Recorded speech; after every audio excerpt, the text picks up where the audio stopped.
et dans les grandes villes où les gens ont l'habitude de recevoir des informations internationales. Ce serait un aveu de faiblesse de la part du pouvoir russe de dire on a besoin de tant d'hommes parce qu'en fait on est en difficulté. C'est la sur le faiblesse terrain. vis-à-vis de l'opinion publique. Ce que le pouvoir redoute le plus aujourd'hui, c'est un retournement de l'opinion publique. On en est loin, hein, on en est loin, puisqu'on était à 80% d'approbation de Poutine. Mais je crois que ça va diminuer assez rapidement avec cette conscription. Et le fait que, visiblement, on ne gagne pas en Ukraine et que, visiblement, on est en guerre et non pas en opération militaire spéciale. Sachant qu'en plus, le Lend-Lease n'a pas encore démarré, ça doit démarrer le 1er octobre. Je voulais rajouter tout simplement qu'il était intéressant de remarquer que Ramzan Kadyrov a dit hier qu'il n'allait pas faire la mobilisation parmi ces hommes parce qu'ils ont déjà effectué une mobilisation à 3 reprises, donc ils ont rempli le quota nécessaire pour eux. Et en plus, la Russie elle a démarré la mobilisation cachée à partir du deuxième mois de la guerre. Donc, il continue à prendre des personnes de différentes régions.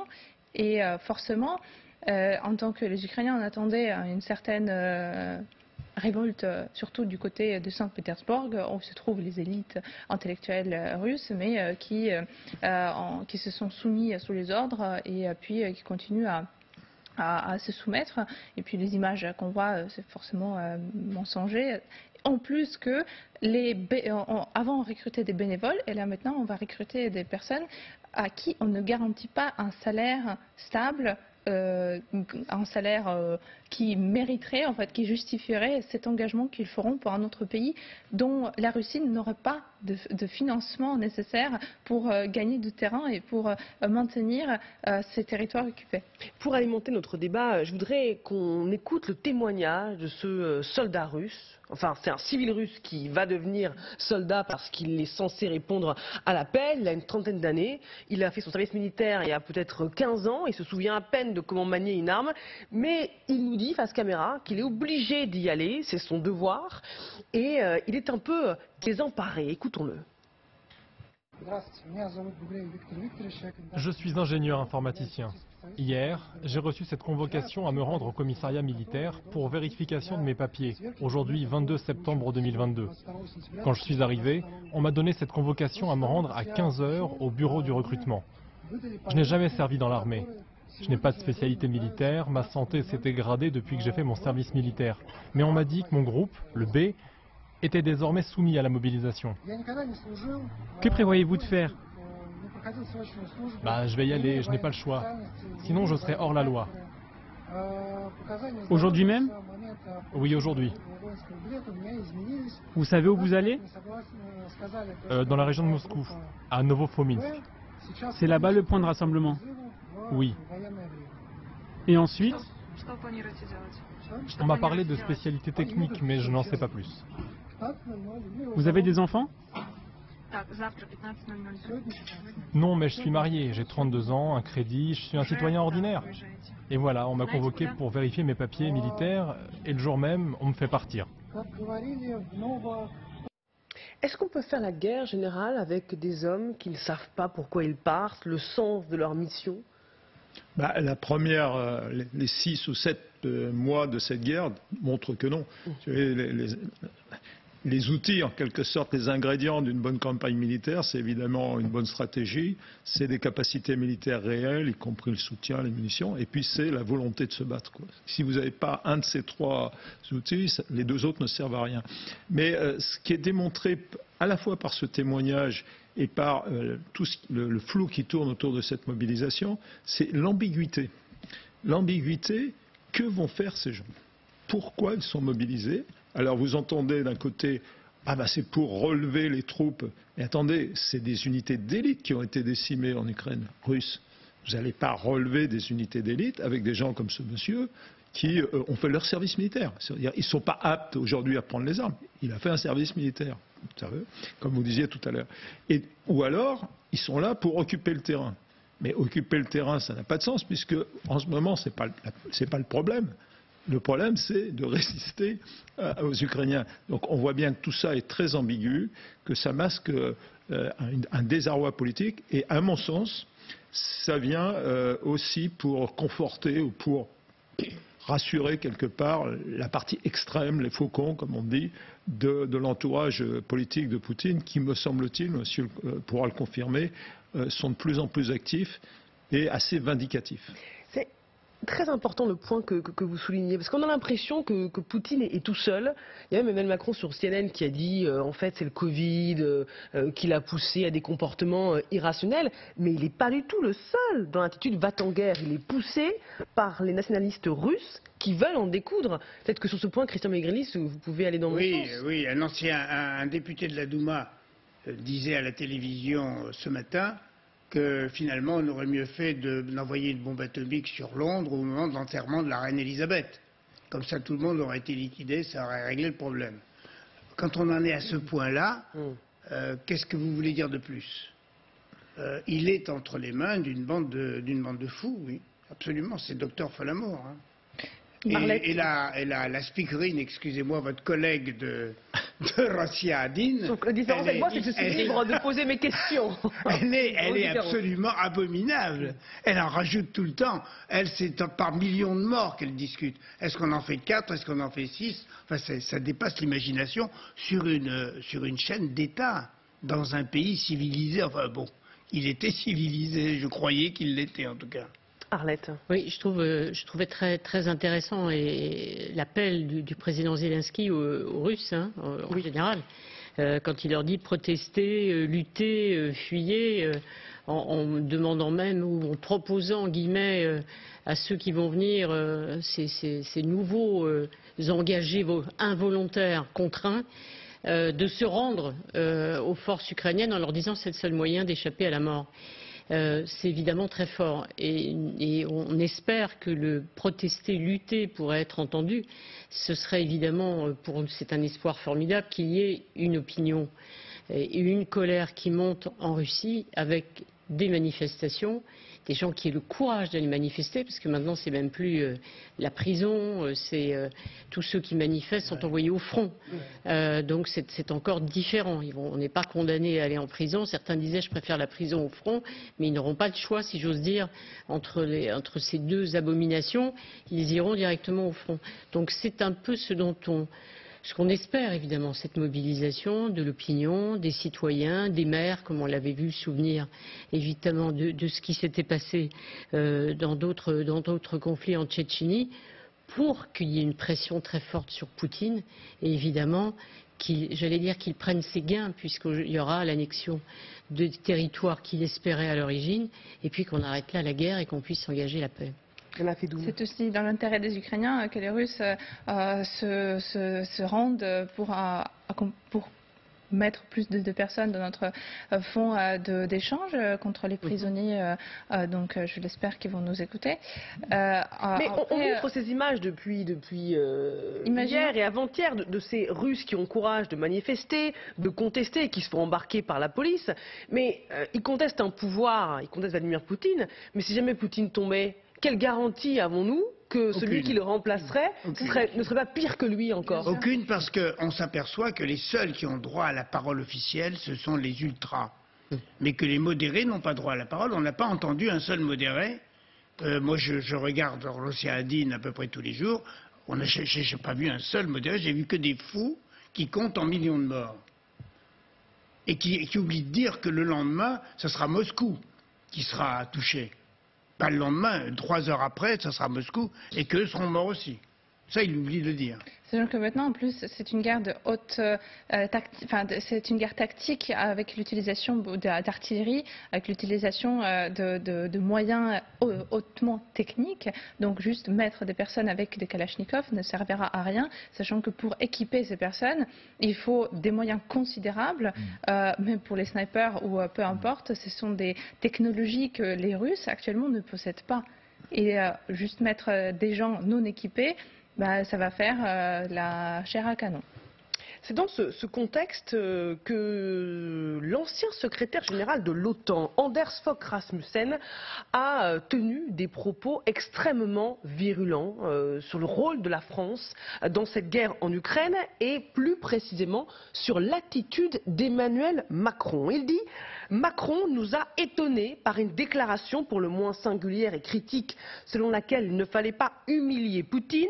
De tels propos ont été désastreux et profondément nocifs. Emmanuel Macron a nui à l'Ukraine et l'a affaibli. Il a affaibli la cohésion internationale. » Il rajoute que le président français a reconnu lui-même que la diplomatie du téléphone n'était pas le chemin à suivre et qu'on devait se préparer à un long conflit. Dire qu'Emmanuel Macron a nui à l'Ukraine et l'a affaibli, ce sont des mots extrêmement forts. Comment peut-il dire ça, général? Alors, il se trouve que j'ai été commandant suprême pour la transformation de l'OTAN, donc un des deux commandants suprêmes de l'OTAN, de 2012 à 2015, et donc j'ai partagé pendant ce poste les responsabilités les plus élevées avec M. Rasmussen, qui était secrétaire général de l'OTAN. Secrétaire général, ce n'est pas directeur général, c'est-à-dire qu'il met en œuvre les décisions qui sont prises par les membres de l'OTAN. Et il est vrai que la France a fait valoir, et surtout depuis qu'elle a d'ailleurs réintégré les structures militaires, a fait valoir son point de vue à différentes reprises, et pas uniquement M. Macron, mais bien avant, sur le fait qu'il ne fallait pas mettre les charrues avant les bœufs, et qu'en ce qui concerne l'Ukraine, il fallait être extrêmement prudent sur toute déclaration qui pourrait laisser penser que l'Ukraine était apte à rejoindre l'OTAN ou voulait rejoindre l'OTAN. C'était un peu la même chose pour la Géorgie.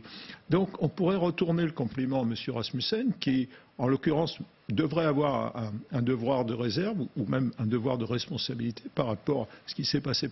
Qui a vraiment nui à l'Ukraine? Les gens qui ont laissé penser que l'Ukraine pouvait intégrer l'OTAN, pour moi, c'était tout à fait, oui, un partenariat, mais c'était tout à fait hors de propos. La situation de l'Ukraine était telle que l'OTAN ne pouvait pas accueillir l'Ukraine.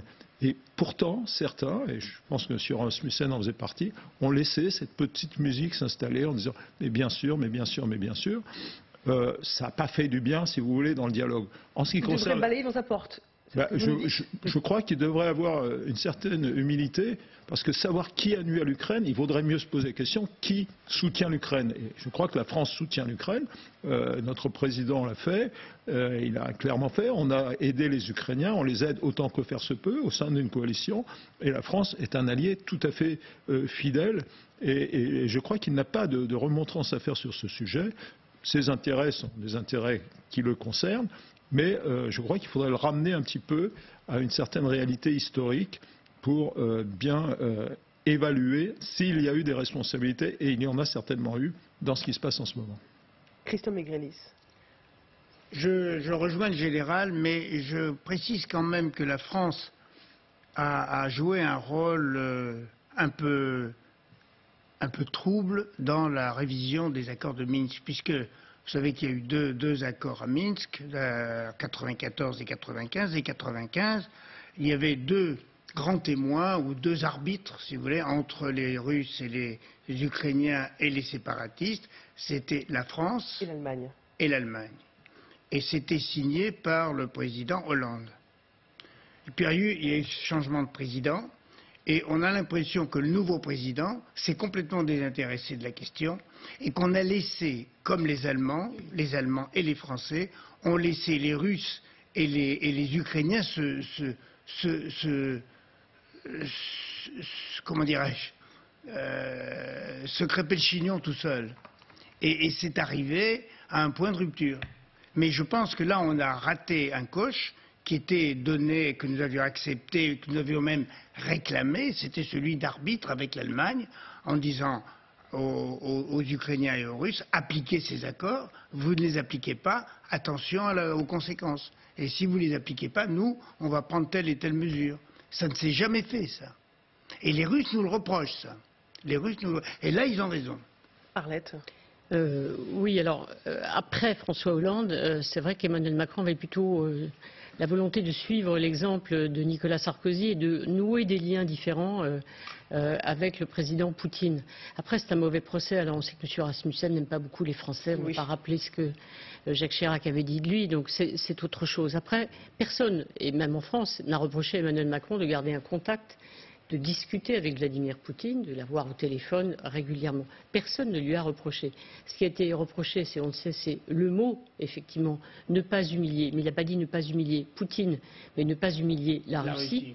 Reste que ce mot, ce verbe humilier a été très mal reçu par certains en France et surtout par évidemment l'Ukraine et le président Zelensky. Donc ça a créé une petite difficulté dans les relations entre effectivement les deux pays. Après, effectivement, on peut s'imaginer qu'Emmanuel Macron a rêvé d'être l'homme qui pouvait faire la paix. Jusqu'en juin, il a été président en même temps du Conseil des ministres de l'Union européenne. Donc avec cette double casquette France-Europe, il a sans doute pensé qu'il pouvait jouer un rôle. Le rôle était possible sans doute jusqu'au printemps, quand à l'époque aussi le président Zelensky disait que tout était sur la table et tout pouvait être négocié.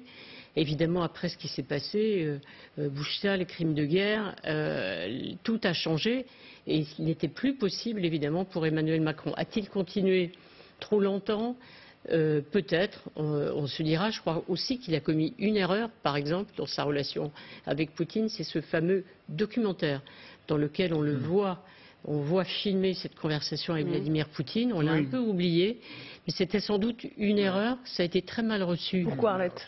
Parce que, au fond, je pense qu'elle n'avait pas demandé à Vladimir Poutine. On n'entend pas Vladimir Poutine. C'est sûr qu'il n'est pas au courant. Ce ne sont pas les usages diplomatiques. Et quand on est dans une situation aussi difficile, pour employer un adjectif banal, mais qui reflète une réalité qui ne l'est pas, je pense que c'était une sérieuse maladresse. Donc il était difficile en plus. Cela dit, Emmanuel Macron continue à parler à Vladimir Poutine. Il a encore dit effectivement aux Nations Unies qu'à propos de la centrale nucléaire de Zaporijia, il y aurait à nouveau un contact avec lui. Donc tout n'est pas perdu, mais ce n'est sûrement pas la France. Il faut plutôt regarder du côté de la Chine ou de l'Inde où on pourrait trouver des médiateurs demain, mais pas du côté de Paris. Dana Fedoun, vous qui êtes la voix ukrainienne sur ce plateau, comment vous interprétez ces propos concernant Emmanuel Macron? Est-ce vrai qu'il a nui à l'Ukraine et qu'il l'a affaibli? Je ne pense pas qu'il a affaibli parce que c'est le rôle historique de la France d'être le médiateur et d'être ce diplomate qui essaye à trouver une solution. Ce que je peux dire, c'est que je reproche peut-être une certaine naïveté qu'on a envers la Russie parce que la Russie restera une menace jusqu'à ce qu'on n'enlève pas ce grain d'impérialisme qui est ancré malheureusement très profondément. Et cet impérialisme, il n'est pas né hier, il est né bien avant. Il y a 400 ans, il y a 300 ans, et aujourd'hui, malheureusement, on ne peut pas expliquer cette haine que les Russes ils ont contre les Ukrainiens, et puis tous ces crimes de guerre qu'on appelle aujourd'hui, ils sont faits de manière systématique donc ça veut dire que c'est la politique gouvernementale russe. Parce qu'on voit même sur les images, vous avez vu ces tortures qui ont été faites contre les civils et puis contre les militaires aussi, ils tuent pour le plaisir de tuer. Donc, parce qu'ils ont cette propagande qui s'est transformée sur une haine contre les Ukrainiens. Je voudrais vous montrer ce que l'ancien secrétaire général de l'OTAN dit aussi concernant l'aide militaire française. Il trouve que la France n'en fait pas assez. La France déçoit. Là encore, les mots sont très forts. Quand il s'agit de l'assistance militaire à Kiev, le soutien de la France est bien loin de ce qu'on pouvait attendre d'un si grand pays. Mais, général, a-t-on les moyens de faire plus que ce qu'on fait pour l'Ukraine? Dans le soutien, si on regarde bien, dans le soutien aux Ukrainiens, il faut bien cibler ce qu'on veut faire. Alors, effectivement, il y a la politique des moyens.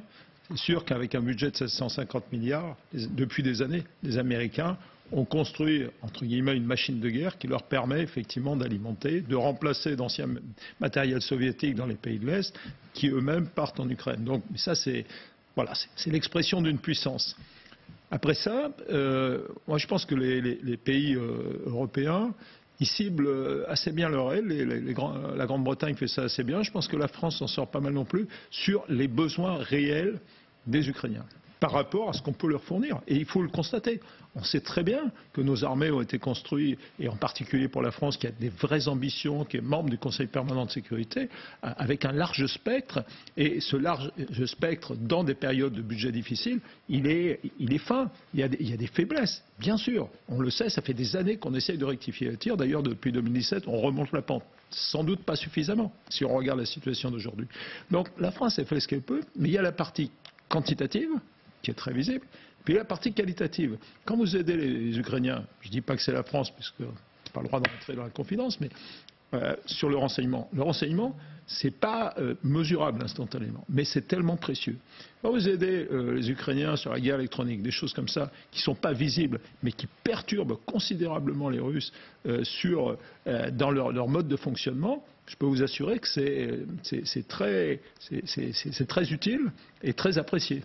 Donc, regardons un petit peu les choses d'une manière un peu détachée. Oui, les pays européens ont des limites et la France en fait partie, parce qu'elle a sa vocation mondiale et parce qu'elle a un spectre très large, y compris d'ailleurs la puissance nucléaire.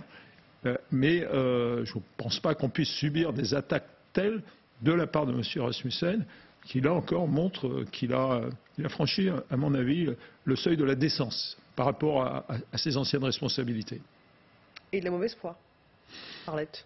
Oui, alors on voit bien qu'il y a des débats en France sur l'aide militaire française. On voit aussi que c'est un débat qui déchire l'Allemagne, avec au sein même de la coalition allemande des différences très fortes, avec un chancelier Scholz, quand on lui demande de livrer des chars en Ukraine, qui n'est pas chaud du tout, tandis que du côté des libéraux, ils souhaiteraient une aide plus forte, et notamment la livraison de ces chars, et même les Verts allemands, qui étaient pacifistes il n'y a pas si longtemps, et qui aujourd'hui sont favorables à des livraisons beaucoup plus importantes venant de l'Allemagne. Ce qui est vrai, c'est qu'à la sortie peut-être de cette période, on ne peut pas dire, en tout cas aujourd'hui, c'est ce qu'on constate, que la France et l'Allemagne dominent comme elles l'ont dominé l'Europe aujourd'hui. Ça, c'est sûr qu'ils sont un tout petit peu en difficulté. Merci Arlette, merci Dana Fedoun, merci également au général Jean-Paul Paloméros et à Christian Megrelis de nous avoir accompagnés. Dans un instant, vous retrouvez 24 heures avec Amélie Carouer. Très bonne soirée sur LCI.